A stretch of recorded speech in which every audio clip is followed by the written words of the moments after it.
आपको नमाज पढ़ने में दुश्वारी होती है और आप अपनी नमाज को आसान बनाना चाहते हैं, सबसे पहला काम जो आपने करना है, सुन्नतें पढ़ना वक्ती तौर पर छोड़ दें।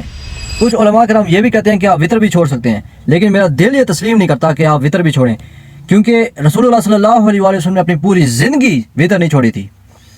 जब नमाज फ़र्ज हो चुकी थी, चाहे वो सफ़र में भी हों, वितर पढ़ते थे। अब सोच रहे होंगे ये बंदा हमारी नमाजें इजी बनाने आया था, ये तो उल्टा छुड़वा रहा है। नहीं नहीं नहीं, मैं सिर्फ सुन्नत छोड़ने का कह रहा हूँ, वो भी एक वक्ती तौर पर, क्योंकि रसूलुल्लाह सल्लल्लाहु अलैहि वसल्लम की हदीस है। जब भी आपने ये हदीस सुनी, आपने बहुत दफ़ा ये हदीस सुनी होगी, सबसे पहला सवाल नमाज का होना है।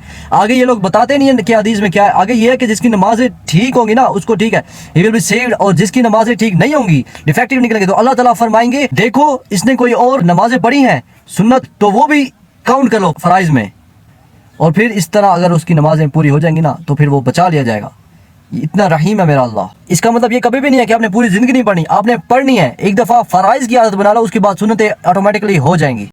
अल्लाह के नबी सल्लल्लाहु अलैहि वसल्लम ने फरमाया कि चीज़ों को आसान करो, मुश्किल नहीं करो। एक और जगह फरमाया कि बेशक दीन आसान है, उसको खुद पर मुश्किल मत बनाओ।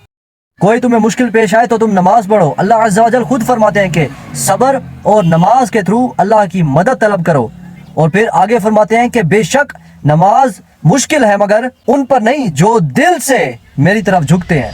सूरा बकरा 286 आयत, अल्लाह does not burden a soul beyond what it can bear. तो अल्लाह ताला जानता था कि तुम नमाज पढ़ सकते हो, इसीलिए उसने तुम पर नमाज फर्ज की है। अगर फिर भी तुम ना पढ़ो फिर तुम्हारी कोताही है।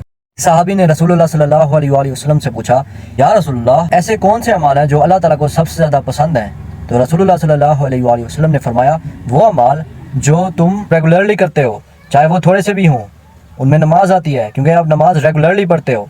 ये करने के बाद फ़ौरन आपकी नमाज नहीं ईजी हो जाएगी, आहिस्ता आहिस्ता से ये प्रोसेस आगे बढ़ेगा। फिर वो जो स्पिरिचुअल फीलिंग होती है वो बन जाएगी, और उसके बाद आपका जो कनेक्शन है अल्लाह ताला के साथ मजबूत होता जाएगा, और आप कहोगे कि नहीं यार नमाज पहले है बाकी सारे काम बाद में है। आपका हार्ट अटैच हो जाएगा नमाज के साथ। आपने अपने बाकी कामों को, चाहे वो जितने इम्पोर्टेंट है, उनको नमाज के अराउंड घुमाना है, नमाज को उनके अराउंड नहीं घुमाना। याद रखना है मेरी बात। मजीद मैं आपको बताऊं तो आपने टाइम पर नमाज पढ़नी है। जैसे अज़ान हो आपने भाग जाना है भाई, नमाज पढ़नी है। डिले जितना करते जाओगे शैतान आप पे उतना ज़्यादा अटैक करता जाएगा, उसको और ज़्यादा मौका मिलता जाएगा अटैक का, और आपसे नमाज छूट जाएगी।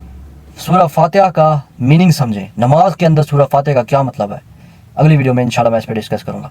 तीसरी बात कि अल्लाह अकबर कहने से पहले आप कॉन्शियसली कहो कि कोई टेंशन नहीं है मुझे, ठीक है ना, सारी जो टेंशन है वरीज आपकी जो है पीछे छोड़ के आओ, अल्लाह अकबर कह दिया, ताल्लुक़ ख़त्म है आपका दुनिया से। और जब आप नमाज कंप्लीट कर लो तो आप दुआ पढ़ो, अल्लाहुम्मा अइन्नी अला ज़िक्रिका व शुक्रिका व हुस्नि इबादतिका। जब आप अपने क्रिएटर को पहचान जाएंगे ना कि वो कितना अजीम है, रहीम है, करीम है, कितना बड़ा किंग है, मालिक है, तो आपका ऑटोमेटिकली दिल कहेगा कि यार नमाज पढ़नी है, क्योंकि नेचर है नमाज पढ़ना जी। हर चीज़ अल्लाह ताला की इबादत करती है और उसको सजदा करती है। We'll discuss it in the next video. And namaz is nature.